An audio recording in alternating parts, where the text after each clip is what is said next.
Hi guys! Andito ngayon kami sa Lake Louise. Ayan, papakita ko lang sa inyo guys. Frozen pa yung lake, so hindi pa tayo pwede magtampisaw. Buti na lang nag-jacket kami kasi sobrang lamig talaga. Ayan, so pakita natin konti guys. Ayan. So, ito yung Lake Louise guys. Ayan o, kung nakikita nyo, sobrang frozen pa talaga siya. Ang lamig ng hangin, buti na lang talaga nag-jacket kami. Diyos ko Lord. Ayan. So, welcome to Lake Louise. Ito daw yung Lake Louise. Ayan. Ito yung history nila. Paano siya naging lake.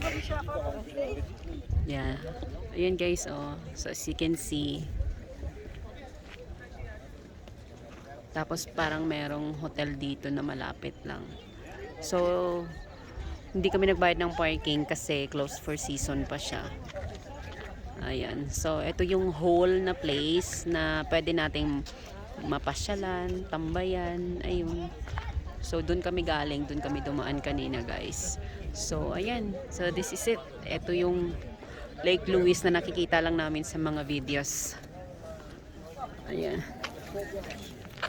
Have to wait because somebody needs to look after her. She'll be jumping in the water. Oh my God. No, Like yesterday.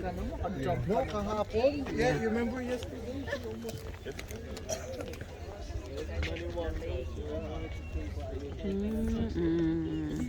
Yeah, this is the Lake Louise. Ayan.